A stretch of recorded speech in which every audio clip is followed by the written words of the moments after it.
हमने शहर को दी एक नई पहचान, हम हैं सिंघानिया बिल्डकॉन।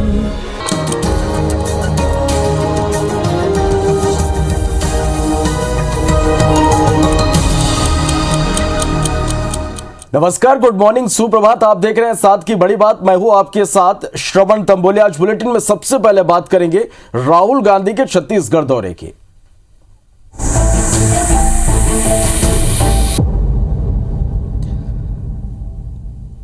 तो कांग्रेस के राष्ट्रीय उपाध्यक्ष राहुल गांधी आज छत्तीसगढ़ के दौरे पर रहेंगे और इस दौरान वे राजीव गांधी भूमिहीन कृषि श्रमिक न्याय योजना की शुरुआत करेंगे। दौरे से पहले उनके मिनट टू मिनट कार्यक्रम की रिहर्सल की गई। मुख्यमंत्री भूपेश बघेल ने मंत्री रविंद्र चौबे, मोहम्मद अकबर, कवासी लखमा और ताम्रध्वज साहू के साथ राहुल गांधी के कार्यक्रम की तैयारियों का जायजा लिया। उन्होंने बताया कि सरकार आने के बाद बस्तर में अन्य क्षेत्रों में हुए विकास की एक प्रदर्शनी भी साइंस कॉलेज मैदान में लगाई गई है। राहुल गांधी भी इस प्रदर्शनी का अवलोकन करेंगे। राहुल गांधी दोपहर करीब 12 बजे रायपुर एयरपोर्ट पहुंचेंगे। एयरपोर्ट से वे मुख्यमंत्री भूपेश बघेल और मंत्री संसदीय सचिवों के साथ बस में बैठकर कार्यक्रम स्थल साइंस कॉलेज मैदान बस से आएंगे। वहीं दूसरी बस में विधायक और तीसरी बस में कांग्रेस के वरिष्ठ पदाधिकारी भी रहेंगे। टारगेट में किसी मंत्री या विधायक की पर्सनल गाड़ी नहीं रहेगी। साइंस कॉलेज ग्राउंड में राहुल गांधी छत्तीसगढ़ के विभिन्न विभागों के विकास कार्यों की प्रदर्शनी का उद्घाटन करेंगे। इसके बाद राजीव गांधी भूमिहीन कृषि श्रमिक न्याय योजना की शुरुआत करेंगे। इसके साथ ही वे नया रायपुर में बनने वाले सेवाग्राम और छत्तीसगढ़ अमर जवान ज्योति का भी शिलान्यास करेंगे। राहुल गांधी भूमिहीन कृषि मजदूर, गांधी विचारकों, आंगनबाड़ी कार्यकर्ताओं और तेंदुपत्ता संग्राहकों के साथ चर्चा करते हुए लंच करेंगे। उन्हें छत्तीसगढ़ के व्यंजन भी परोसे जाएंगे। साथ ही राहुल गांधी का स्वागत करने वाले सभी पदाधिकारी छत्तीसगढ़ी वेशभूषा में नजर आएंगे। राहुल गांधी करीब 4 घंटे तक रायपुर में रहेंगे। राहुल गांधी की सुरक्षा और कार्यक्रम की व्यवस्था के लिए 1000 से अधिक अफसरों और जवानों का बल तैनात किया जा रहा है। कांग्रेस सरकार के लिए गए छात्रों के हित में फैसले को लेकर एनएसयूआई के साथ मिलकर छात्र राहुल गांधी का धन्यवाद भी करेंगे।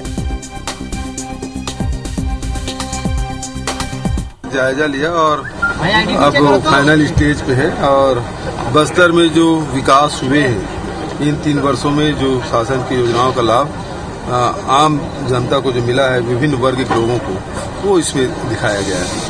आस्था केंद्र घोटू से लेकर शुरुआत करेंगे और विकास के जितने भी कार्य हुए हैं उसको दिखा रहे हैं। माननीय मुख्यमंत्री जी, प्रदेश अध्यक्ष और मंत्रिमंडल के सदस्य और हमारे विधायक 3 गाड़ियों में हम लोग स्वागत करके आएंगे और यहाँ मिनट टू मिनट कार्यक्रम है। राहुल गांधी जी का आगमन एयरपोर्ट पे होने के बाद में वे बस है उनमें रहेंगे। बस में माननीय सीएम साहब, माननीय विधायकगण और संसदीय सचिव है। चलिए बढ़ते आगे। भोपाल से खबर, जहां सीएम शिवराज सिंह चौहान आज कई कार्यक्रमों में शामिल होंगे। रविदास जयंती को लेकर सीएम शिवराज सिंह समीक्षा करेंगे। सुबह 11:15 में सीएम तैयारियों पर समीक्षा बैठक करेंगे। दोपहर 1 बजे दिल्ली रवाना होंगे सीएम शिवराज सिंह चौहान। दिल्ली में वरिष्ठ नेताओं से शिवराज सिंह चौहान मुलाकात करेंगे। तो आज मध्य प्रदेश के मुख्यमंत्री शिवराज सिंह चौहान कई कार्यक्रमों में शामिल होंगे। रविदास जयंती को लेकर सीएम शिवराज आज समीक्षा बैठक करेंगे। सुबह 11:15 पर सीएम तैयारियों को लेकर समीक्षा बैठक करेंगे और दोपहर 1 बजे दिल्ली के लिए रवाना होंगे सीएम शिवराज सिंह चौहान। दिल्ली में वरिष्ठ नेताओं से सीएम शिवराज मुलाकात करेंगे। छत्तीसगढ़ में एक राष्ट्र एक राशन कार्ड योजना लागू हो गई। छत्तीसगढ़ के प्रवासी हितग्राहियों को इसका फायदा मिलेगा। पूरे देश में किसी भी सरकारी राशन दुकान से राशन ले सकते हैं। अगस्त 2019 में केंद्र सरकार ने यह योजना लागू की थी। तो यह बड़ी खबर है। छत्तीसगढ़ में एक राष्ट्र एक राशन कार्ड योजना लागू हो गई है। छत्तीसगढ़ के प्रवासी हितग्राहियों को इसका फायदा मिलेगा। पूरे देश में किसी भी सरकारी राशन दुकान से आप राशन ले सकते हैं। अगस्त 2019 में केंद्र सरकार ने यह योजना लागू की थी। मध्य प्रदेश में आज से सभी आंगनबाड़ी केंद्र खुलेंगे। सभी जिला कलेक्टरों को इसके लिए निर्देश दे दिए गए। महिला एवं बाल विकास विभाग ने संचालन के लिए निर्देश दिए हैं। कोविड-19 संक्रमण से बचाव के प्रोटोकॉल का यहां पर सख्ती से पालन करना होगा। मध्य प्रदेश में आज से सभी आंगनबाड़ी केंद्रों का संचालन आज से होगा। सभी जिला कलेक्टरों को इसके लिए निर्देश जारी कर दिए गए हैं। महिला एवं बाल विकास विभाग के संचालन ने इसके लिए निर्देश जारी किए हैं। कोविड-19 संक्रमण के बचाव के प्रोटोकॉल का पालन करना होगा। चलिए कोरोना अपडेट की बात करें तो छत्तीसगढ़ में बीते 24 घंटे में 2764 नए कोरोना के मरीज मिले हैं। बीते 24 घंटे में 14 मरीजों की मौत हुई है। प्रदेश में कल 2437 लोग स्वस्थ हुए। प्रदेश में एक्टिव केस 21,475 हो गई है। प्रदेश में कल 44,918 टेस्ट हुए। प्रदेश की पॉजिटिव दर 6.15% है।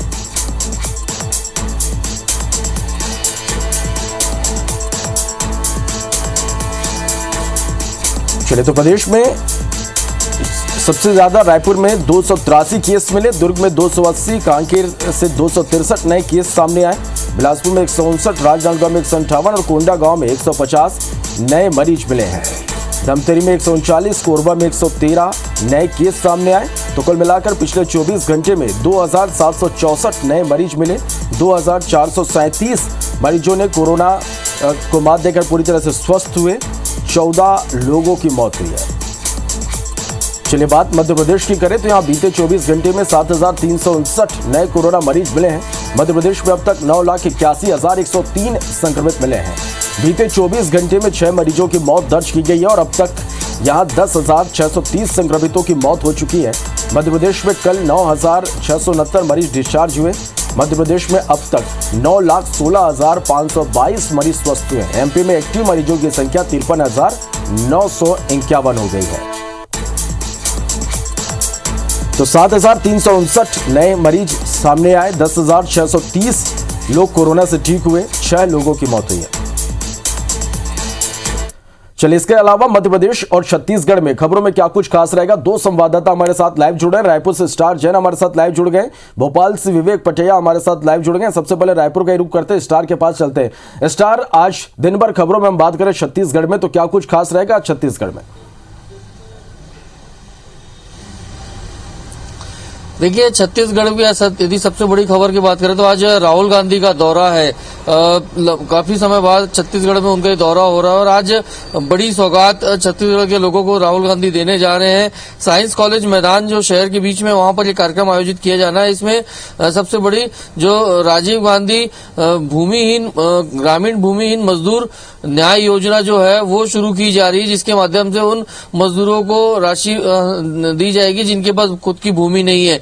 इसके अलावा राजीव गांधी युवा मितान क्लब के सदस्यों को भी क्लब में भी राशि हस्तांतरण की जाएगी। साथ ही साथ तो जो गांधी की विचारधाराओं से जुड़ा हुआ एक संगोष्ठी का आयोजन किया गया है रायपुर में ही।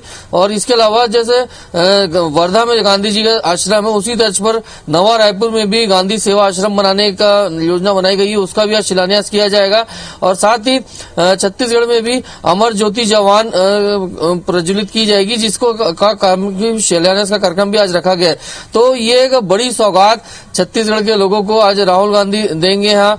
और करीब शेड्यूल के मुताबिक करीब 12 बजे रायपुर पहुंचेंगे और उसके बाद सीधा साइंस कॉलेज मैदान में जाकर कार्यक्रम में शामिल होंगे यहाँ और वहां से फिर वापस दिल्ली निकल जाएंगे। लेकिन छत्तीसगढ़ के लिहाज से देखा जाए तो ये काफी कुछ बड़ी योगदान रहेगी।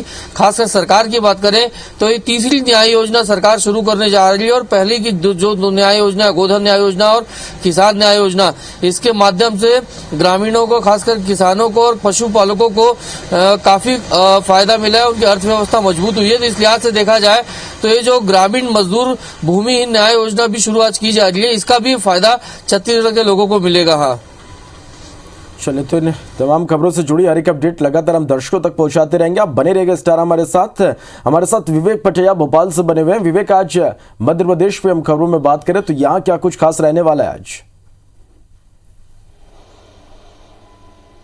मध्य प्रदेश की राजनीति की हम बात करें तो मध्य प्रदेश में बूथ विस्तारक अभियान भाजपा का चल रहा है और प्रदेश के प्रभारी मुरलीधर राव इस समय बूथों पर बूथ विस्तारक के रूप में दौरा कर रहे हैं। आज उनका दौरा धार जिले में है। धार में बूथ विस्तारक समितियों की पन्ना प्रमुखों की वो बैठक लेंगे।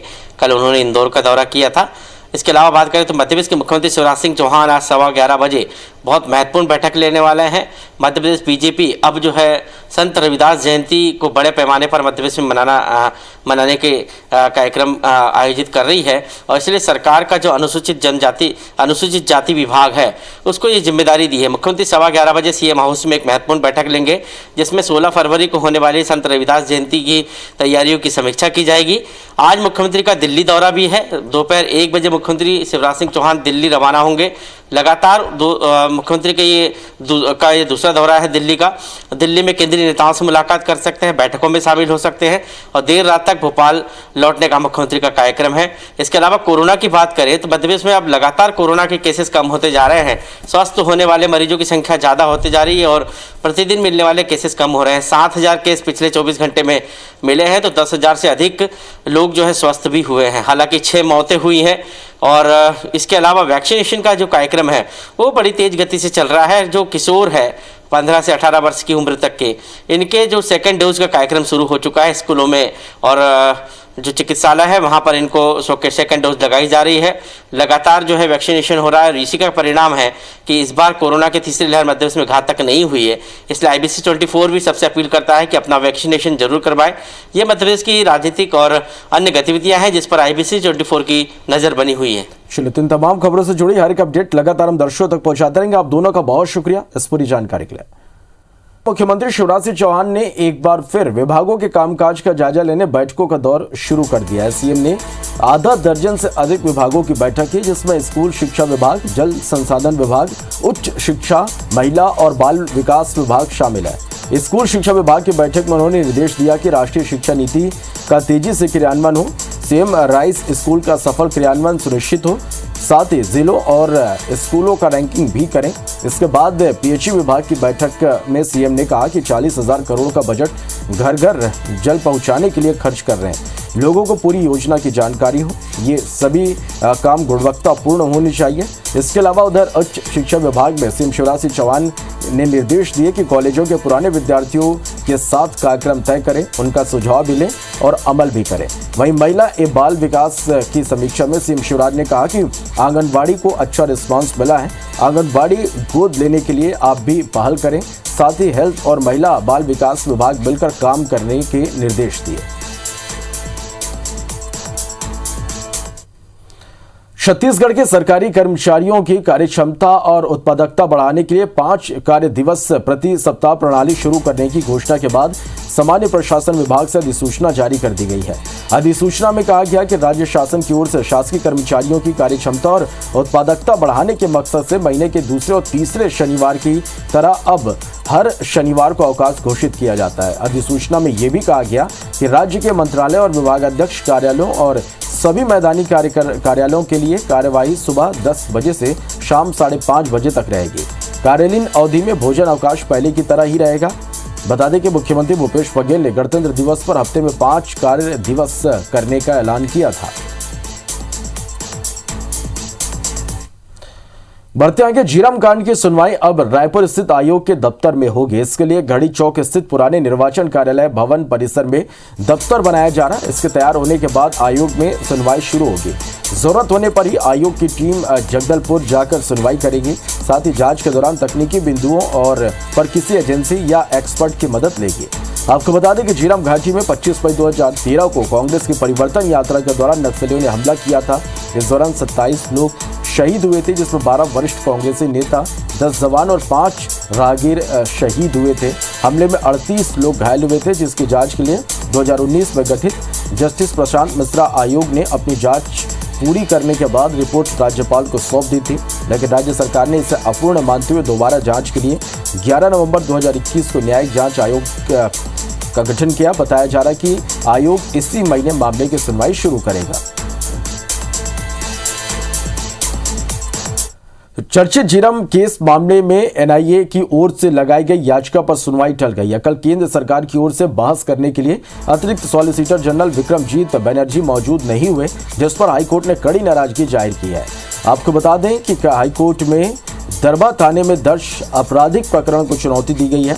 एनआईए पर राजनीतिक षड्यंत्र की जांच न करने का आरोप लगा है। झीरम कांड में दिवंगत कांग्रेस नेता और पूर्व विधायक उदय मुदलियार के बेटे जितेंद्र मुदलियार ने जून 2020 में दरबा थाने में एफआईआर दर्ज कराई थी। उनका कहना है कि एनआईए ने इस घटना में राजनीतिक षड्यंत्र की जांच नहीं की। दरबा थाने में दर्ज रिपोर्ट की चुनौती देते हुए एनआईए ने अपनी विशेष अदालत में याचिका दायर की थी, जिसे खारिज कर दिया गया। इस फैसले के खिलाफ एनआईए ने हाई कोर्ट में आपराधिक अपील प्रस्तुत की। इसमें कहा गया कि एनआईए केंद्र स्तर की जांच एजेंसी है, जिसकी जांच हो चुकी है। ऐसे में राज्य शासन को अधिकार नहीं है कि फिर से उसी प्रकरण में अपराध दर्ज कराए जाए। इसी मामले की सुनवाई के बाद हाईकोर्ट ने पुलिस की ओर से आपराधिक प्रकरण की जांच पर रोक लगाई है। एससीएल की खदानों से एक बार फिर नॉन पावर सेक्टर के उद्योगों को रोजाना 12,000 टन दिए जाने वाले कोयले की आपूर्ति बंद कर दी गई है। शुक्रवार देर रात अचानक रोड सेल की गाड़ियों को प्रबंधन ने रोक दिया। सिर्फ उन गाड़ियों को ही कोयला दिया गया जो खदान में प्रवेश कर चुकी थी। बाद में एससीएल बैकफुट पर आया और उद्योगों को आंशिक कोयला सप्लाई शुरू कर दी गई है। लेकिन इसके बाद भी छत्तीसगढ़ के करीब 250 उद्योगों के सामने कोयला का संकट मंडरा रहा। इधर मार्च तक 1,720 लाख टन कोयला उत्पादन का लक्ष्य था, लेकिन अब तक 1,100 लाख टन उत्पादन हो सका है। इसमें चिंतित कोयला मंत्रालय ने एससीएल के सीएमडी एपी पंडा को हटाकर पीएस मिश्रा को पदस्थ कर दिया है। छत्तीसगढ़ स्टेट पावर कंपनी के पूर्व और वर्तमान कर्मचारी अधिकारियों के अलग अलग यूनियन की संयुक्त बैठक रायपुर में हुई। बैठक में सभी ने बिजली जनरेशन कंपनी के कार्यालय को नवा रायपुर शिफ्ट किए जाने का विरोध किया। कर्मचारी अधिकारियों का कहना है कि वर्तमान मुख्यालय में जगह की कोई कमी नहीं है, इससे जनरेशन कंपनी के लिए नई बिल्डिंग यहीं पर बनाई जानी चाहिए। All India power engineers federation के संरक्षक और नियामक आयोग के पूर्व सचिव पीएनसी के मुताबिक बिजली कंपनी की माली हालत अभी ठीक नहीं है। कंपनी खुद घाटे में चल रही है। ऐसे में नवा रायपुर में कार्यालय को शिफ्ट करने पर ऑफिस किराया और कर्मचारियों के परिवहन पर सालाना करोड़ों रुपए खर्च होंगे। इसलिए कर्मचारी अधिकारियों की मांग है कि किसी भी कंपनी को नवा रायपुर में शिफ्ट ना करें। अगर फिर भी शिफ्टिंग की गई तो कर्मचारी इसका पुरजोर विरोध करेंगे। मैं रेगुलर में 6-7 महीने हुआ था। किराए से लेंगे, जिसका कम से कम 50-60 लाख रुपए किराया देंगे और साल भर में 5-7 करोड़ रुपए किराए में फूंक देंगे। 1000 आदमी को रायपुर से, सब रहते यहीं हैं, सबके बाल बच्चे यहीं पढ़ते हैं, सब रायपुर में रहते हैं, तो यहां से सबको गाड़ी घोड़ा से दौड़ाएंगे, वहां से डीजल पेट्रोल अलग फूकेंगे। तो हम लोग का ये कहना है कि ये गलत है, इसका विरोध हम लोग करें। मुख्य तौर पे ये है कि पावर कंपनी का जो जनरेशन है हमारा, उसको नया राजधानी ले जाने की चर्चा है, जबकि यहाँ पर कोई इसकी जरूरत नहीं है। यहाँ पे कामकाज बहुत सुचारू रूप से चल रहा है और इससे सैकड़ों कर्मचारियों को और अधिकारियों को काफी दिक्कत का सामना करना पड़ेगा, खर्चों में बढ़ोतरी होगी, जबकि कंपनी की माली हालत जो है वो काफी खराब है। बढ़ते आगे छत्तीसगढ़ में कोरोना संक्रमण धीरे धीरे कम हो रहा है, लेकिन साइड इफेक्ट के मामले अभी से सामने आने लगे हैं। इस तीसरी लहर के दौरान जिन लोगों को संक्रमण हुआ था, उनके हाथ पांव की नसें ब्लॉक हो रही हैं। इससे मरीजों में खून का प्रवाह रुक जा रहा है। रायपुर के अंबेडकर अस्पताल के एडवांस कार्डियक इंस्टीट्यूट में ऐसे केस की संख्या बढ़ गई है। कार्डियोथेरेसिस विभाग के प्रमुख डॉक्टर कृष्ण कुमार साहू के मुताबिक सामान्य तौर पर सर्दी में नसें ब्लॉक होने के मामले बढ़ जाते हैं, लेकिन बीते 1 महीने में इनकी संख्या दोगुनी हो गई है। ओपीडी में जहां सामान्य दिनों में हर दिन इस तरह के 2 केस सामने आते थे, लेकिन अभी हर दिन औसतन 5 केस आ रहे हैं। इनमें कुछ की सर्जरी करनी पड़ती है तो देर करने वालों का हाथ पांव सड़ जाता है। ऐसे में उनका खराब हुआ अंग काटना पड़ता है। तीसरी लहर के कारण थोड़ा सा मॉर्बिडिटी और मोर्टिलिटी दोनों बढ़ी हुई है कोरोना के कारण। भरी ये जानलेवा नहीं हो रहा है साबित, बट किसी का हाथ पैर गैंग्रीन होकर कट जाना, ये भी एक घातक ही बोल सकते हैं इसको, और इस दिशा में सोचना चाहिए हमको। उत्तर प्रदेश में होने वाले विधानसभा चुनाव को शांतिपूर्ण ढंग से करवाने के उद्देश्य से छत्तीसगढ़ से भी विशेष बल भेजा गया है। जानकारी के अनुसार आज विशेष ट्रेन के माध्यम से दुर्ग जिले के बटालियन से 6 कंपनी, रायपुर से 4 कंपनी, इस तरह पूरे छत्तीसगढ़ से 15 कंपनी एक बटालियन बनकर उत्तर प्रदेश जा रही। दुर्ग रेलवे स्टेशन से ही विशेष ट्रेन के माध्यम से ये कंपनियां रवाना हुई। तो इसके साथ फिलहाल इस बुलेटिन में इतना ही। आगे देखेंगे हमर बानी हमर गोठ। नमस्कार।